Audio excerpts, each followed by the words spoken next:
देखिए next class में हमने क्या किया था, संज्ञा किया था। ठीक है, अच्छे से हमने संज्ञा को समझा था। ठीक, अब हम क्या करेंगे, इसके क्वेश्चंस करेंगे, एमसीक्यू क्वेश्चंस करेंगे कि हमें अच्छे से प्रिपरेशन हो सके कि अगर एग्ज़ाम में कुछ इस टाइप के क्वेश्चन आते हैं तो हम क्या कर सकेंगे, अच्छे से उसे अटैम्प्ट कर सकेंगे। और देखिए ये मैंने खुद से क्वेश्चन नहीं लिखे हैं, ये मैंने पिछले ईयर या फिर उससे पिछले ईयर के भी क्वेश्चंस लिए गए हैं। कुछ मैंने ऑनलाइन भी देख के क्वेश्चंस लिए हैं, ऐसा नहीं है कि मैंने खुद से बना के लिख दिया। ये जिससे क्या होगा कि हाँ, ये जो क्वेश्चन आते हैं वो किस तरीके से आते हैं वो आपको समझ भी आएगा। ठीक है, तो चलिए पहला क्वेश्चन हम देखते हैं। हर क्वेश्चन में आपको 2 सेकंड का टाइम मिलेगा आंसर देने के लिए। ठीक है, आप चाहें तो कमेंट बॉक्स में अपना आंसर लिख भी सकते हैं। तो पहला क्वेश्चन हम देखते हैं, व्यक्ति, वस्तु, स्थान या भाव के नाम को क्या कहते हैं। बहुत आसान क्वेश्चन है, बहुत ही ज़्यादा आसान है, कोई भी इसे आसान से बता सकता है अगर उसने संज्ञा पढ़ी है तो। ठीक है, तो हम सभी को पता है ए आंसर है इसका। क इसका आंसर है, क्योंकि हमें पता है जिस शब्द से किसी व्यक्ति, गुण, भाव इत्यादि का बोध होता है उसे हम संज्ञा कहते हैं। तो वैसे ही क्या कह रहे हैं, व्यक्ति, वस्तु, स्थान या भाव का बोध हो रहा है हमें से। ठीक है, तो इसको क्या कहेंगे, तो क्या कहेंगे, सीधी सी बात है, क संज्ञा कहेंगे। अव्यय कहेंगे नहीं, विशेषण कहेंगे नहीं, विशेष्य कहेंगे नहीं, संज्ञा कहेंगे। ठीक, नेक्स्ट क्वेश्चन देखते हैं। तो देखा है, व्युत्पत्ति या उत्पत्ति के आधार पर संख्या कितने भेद की होती। ठीक है, संज्ञा के कितने भेद हैं। तो हमने देखिए क्लास में पढ़ा था कि अगर मूलतः पूछे तो कितने प्रकार बोला था हमने, 3 प्रकार। तो यहाँ पे लिखा है व्युत्पत्ति या उत्पत्ति के आधार पर। तो देखिए व्युत्पत्ति या उत्पत्ति के आधार पर क्या होती है, संज्ञा 3 प्रकार की होती है। ठीक है, अब नेक्स्ट क्लास क्वेश्चंस देख लेते हैं। जिस संज्ञा शब्द से प्रदेशों के, देखिए यहाँ पे लिखने में थोड़ा गलती हो गई है, ये पदार्थों है। तो जिस संज्ञा शब्द से पदार्थों के ठोस, द्रव्य, गैस का बोध हो उसे हम क्या कहते हैं। ठीक है, आप पे 2 सेकंड, जल्दी से जल्दी आप अपना देखिए, कॉपी पेन लेके जरूर बैठ के होगा आपने, क्योंकि इससे क्या होगा, आपको प्रिपेयर होंगे, आप प्रिपेयर होंगे कि आपको कितना आंसर आ रहा है। ठीक है, तो हमें पता है द्रव्यवाचक। ठीक है, अब द्रव्यवाचक क्यों है आप सोचेंगे, ये देखिए द्रव्यवाचक जब हमने पढ़ रहे थे तो हमें पता है इससे क्या है, जिस शब्द से हमें नाप तोल वाली वस्तु का बोध होता है उसे हम द्रव्यवाचक कहते हैं। जैसे सोना, चांदी, पारा, तेल, दूध, ये सब हमने देखा था नेक्स्ट क्लास में। तो इससे हमें साफ साफ पता चल रहा है ये गैस है, द्रव्य है, ठोस है, ये क्या कहलाता है, इसी द्रव्यवाचक संज्ञा कहलाता है। चलिए नेक्स्ट क्वेश्चन देखते हैं, इसका ख है। देखिए हमारा 4th क्वेश्चन है। देखिए आप क्या कीजिएगा, आप भी साथ साथ करते जाइएगा कॉपी पेन लेके, जिससे क्या होगा, आपको वो लगेगा कि हाँ मेरे को कितना आता है, इससे ये पता चलेगा और प्रैक्टिस होगी। और मैं ऐसे और ही क्वेश्चंस लाऊंगा जिससे क्या होगी, आपकी प्रिपरेशन होगी और प्रैक्टिस होगी। ठीक है, तो चलिए चौथा क्वेश्चन देखते हैं। ये है, ममत्व शब्द कौन सी संज्ञा है। ठीक है, जो ममत्व है, ये जो शब्द है ये कौन सी संज्ञा है, इसको आपको ध्यान से देखना है। तो ममत्व मतलब ममता। अब ममता क्या है, ममता क्या दर्शा रही है, भाव दर्शा रही है। ठीक है, भाववाचक संज्ञा है, सीधी सीधी बात। ठीक है, ग भाववाचक संज्ञा। एक बार मैं आपको भाववाचक संज्ञा की डेफिनेशन ही बता देता हूँ, जिससे क्या होगा, रिवाइज हो जाएगा आपको। ठीक है, तो देखिए भाववाचक संज्ञा क्या है। भाववाचक संज्ञा वो है जो शब्द किसी विचार, भाव, गुण, स्वभाव, दशा आदि को प्रकट करे। ठीक है, दशा आदि को प्रकट करे उसे हम भाववाचक कहते हैं। ठीक है, अब ममता है, हम उसको महसूस कर सकते हैं, माँ का प्यार है उसे हम महसूस कर सकते हैं। ठीक है, तो वो क्या है, भाववाचक संज्ञा, ग भाववाचक संज्ञा। प्रश्न 5 देख लेते हैं हम। एक ही प्रकार की वस्तुओं का बोध कराने वाले शब्द को कहा जाता है। ठीक है, क्या कहा जाता है, एक ही प्रकार की वस्तुओं का जो बोध कराता है। ध्यान से देखिएगा, एक प्रकार की वस्तुएं। ठीक है, तो इसका आंसर देख लेते हैं हम। इसका आंसर देने से पहले मैं आपको एक डेफिनेशन के साथ समझाऊंगा, क्या पता आपको आंसर अगर नहीं याद आ रहा होगा तो समझ आ जाएगा। जैसे देखिए, जो शब्द किसी विशेष या संपूर्ण जाति का बोध कराए उसे क्या कहते हैं हम, जातिवाचक संज्ञा।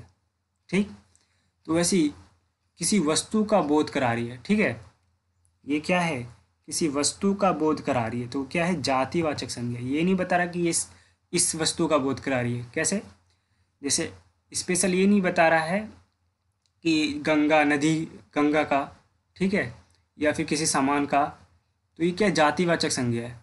अगर इसमें किसी एक पर्टिकुलर चीज़ का लिख दिया जाता, जैसे दिल्ली नाम लिख दिया जाता या फिर कोई सामान का नाम लिख दिया जाता, ठीक है, तो वो व्यक्तिवाचक संज्ञा हो जाती, क्योंकि उस व्यक्तिवाचक संज्ञा में क्या एक विशेष का वो बोध कराती है। ठीक है, तो क इसका है जातिवाचक संज्ञा। चलिए नेक्स्ट क्वेश्चन देख लेते हैं हम। लीजिए देखिए, ये क्वेश्चन भी आ गया जो आपको मैं ऊपर समझा रहा था। तो छठा क्वेश्चन है, किसी विशेष व्यक्ति, स्थान या वस्तु का बोध कराए। ठीक है, अब इसने क्या कह दिया, विशेष, मतलब किसी एक चीज़ का, किसी विशेष व्यक्ति, स्थान या वस्तु। अब जैसे मान लीजिए राम जा रहा है, अब राम क्या कर दिया, उसने विशेष बता दिया। ठीक है, दिल्ली में वो तुगलकाबाद स्थित है। ठीक है, दिल्ली में मान लीजिए लाल किला स्थित है, तो वो क्या है, वो किसी एक विशेष स्थान का बता रहा है। ठीक है, कोई वस्तु का बता रहा है, तो देख लीजिए क्या है, व्यक्तिवाचक संख्या। व्यक्तिवाचक संख्या, क्योंकि एक विशेष, पहले इसने विशेष बता दिया, किसी विशेष व्यक्ति, स्थान या वस्तु का बोध कराने वाले शब्द को हम क्या कहते हैं, तो व्यक्तिवाचक संज्ञा। ठीक है, आई होप आप भी साथ साथ कर रहे होंगे और अपना आंसर्स देख रहे होंगे कि आपका क्या कितना सही जा रहा है, कितना गलत जा रहा है, क्योंकि ऑनलाइन प्लेटफॉर्म पे तो हम आपको देख नहीं सकते, पर आप खुद ही को आपको जज करना है कि आप कितना कर पा रहे, कितना नहीं कर पा रहे, जिससे आप क्या करेंगे और प्रिपरेशन करेंगे।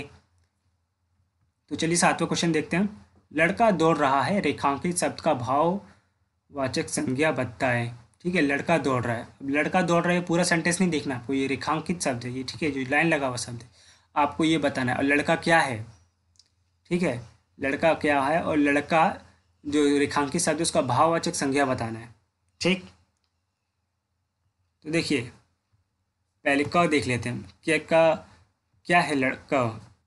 क कह रहा है लड़कापन, ख कह रहा है लड़काई, ग कह रहा है लड़कपन, घ कह रहा है लड़काईपन। अब इसमें से आपको कौन सा सही सा लग रहा है, ये नहीं देखना है, ये देखना है कि आपको भाव किसका सही से बन रहा है। ठीक है, तो भाव बन रहा है ग, लड़कपन। लड़कपन एक समझ भी आ रहा है, भाव भी बन रहा है लड़कपन, पर लड़कापन, लड़काई ये कोई शब्द तो है नहीं, तो ये लड़कपन आपका ग। ठीक, और देखिए जब मैंने आपको भाववाचक संज्ञा भी बता रहा था मैं कुछ देर पहले, तो भाववाचक संज्ञा क्या बोलता है, भाववाचक क्या संख्या बोलता है, जो शब्द किसी विचार, भाव, गुण, स्वभाव या किसी दशा का बोध करे उसे हम भाववाचक संज्ञा कहते हैं। और ये क्या है, लड़का, और ये शब्द इनमें से तो कोई ऐसा है भी नहीं कि जो मैच करे, तो ये क्या है, लड़कपन हमने बता दिया। लड़कपन क्या एक भाव है। ठीक है, और अब देखिए कुछ और आ जाए। अब भाववाचक को हम कैसे देख सकते हैं, भाववाचक का जो भी एक गुण है वो हम महसूस कर सकते हैं, स्वभाव है उसका महसूस कर सकते हैं। स्वभाव कोई व्यक्ति है वो नहीं ना, तो उसका महसूस कर सकते हैं। ठीक है, दशा, जैसे बुढ़ापा एक दशा है, उसको भी हम महसूस कर सकते हैं। ठीक है, तो ये क्या है, भाव बताता है। तो वैसे ही इससे क्या होगा, आपको और समझने में आसानी होगी। आप क्या करेंगे, भाववाचक संज्ञा जैसे दिया हुआ है तो उसको आप समझ सकेंगे आसानी से। तो चलिए नेक्स्ट क्वेश्चन पे चलते हैं। तो आठवां क्वेश्चन है हमारा, बुढ़ापा भी एक प्रकार का अभिशाप है। इस वाक्य में काले मोटे छपे शब्द की संज्ञा का भेद बताएं। अब देखिए ये बुढ़ापा, इस शब्द को देखिए, अब बुढ़ापा ये काला मोटा शब्द है। ठीक है, अगर वो कंप्यूटर में होता, लैंग्वेज में, तो आसानी से हो जाता, पर ये मैंने खुद से लिखा है तो ये ऐसा है।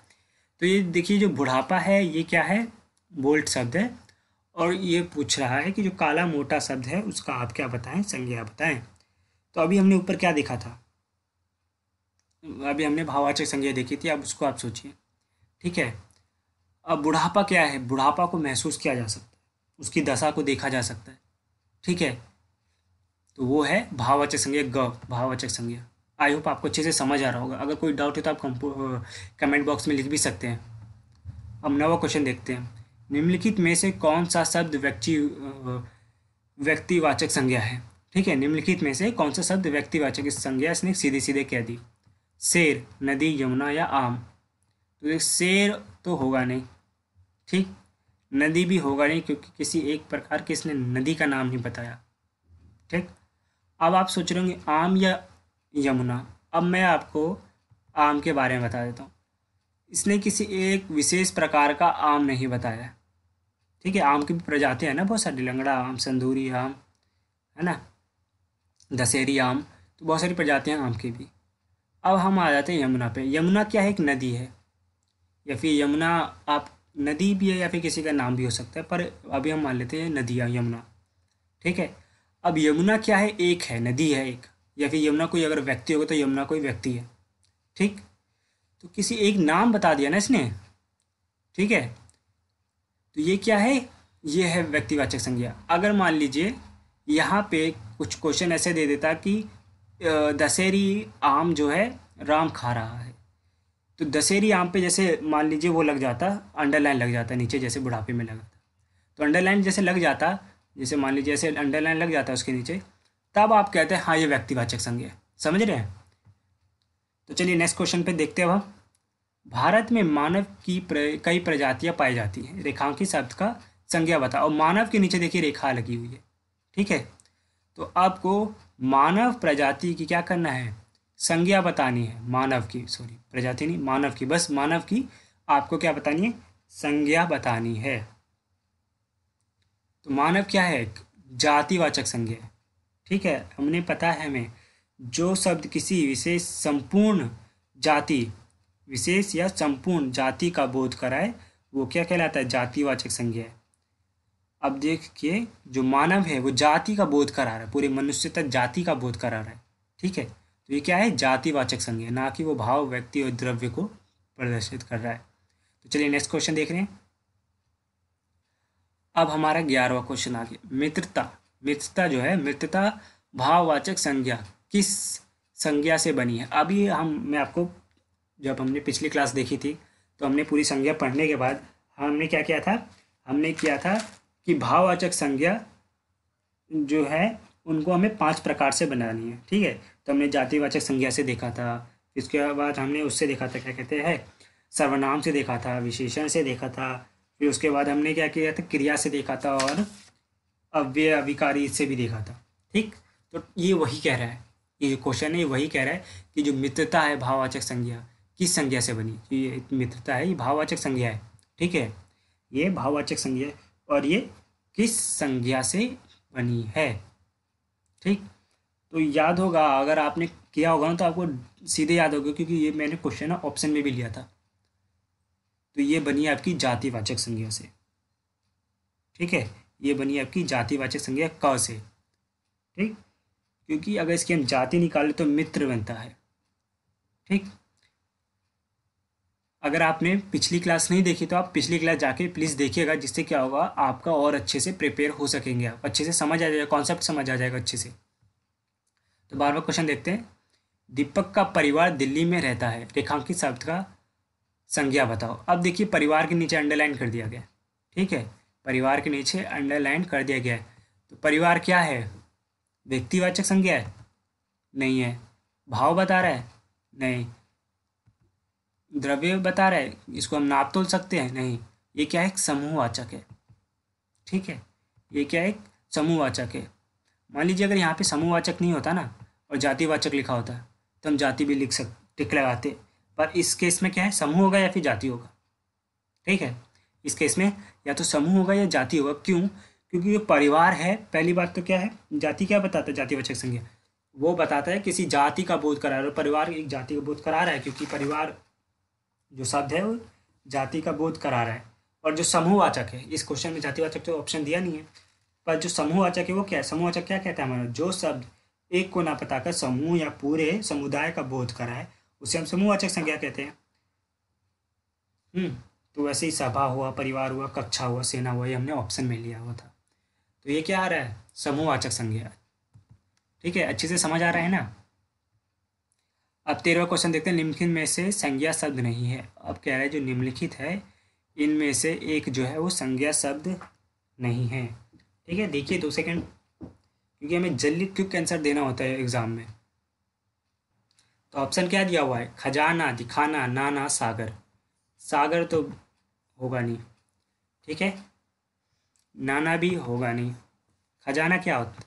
खजाना भी होगा नहीं। दिखाना, क्यों? दिखाना क्यों है? क्योंकि ये एक क्रिया है। ठीक है। दिखाना एक क्रिया है, इसलिए ये संज्ञा नहीं है। चलिए नेक्स्ट में देखते हैं।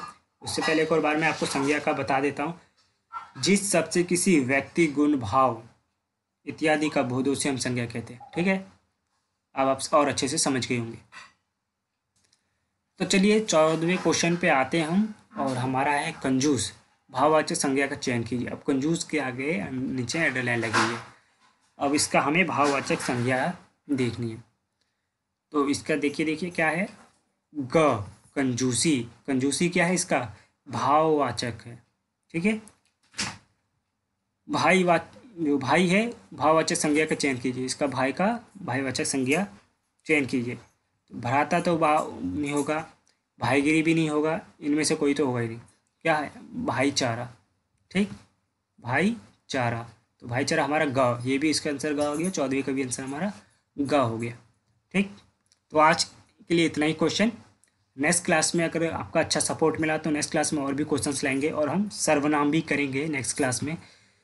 तो चलिए वीडियो को आज यहीं पे ख़त्म करते हैं। अगर आपको ये वीडियो अच्छी लगी हो तो चैनल को जरूर सब्सक्राइब कीजिएगा, वीडियो को लाइक कीजिएगा, शेयर कीजिएगा दोस्तों के साथ। मिलते हैं ऐसी नेक्स्ट वीडियो में। Thanks for watching.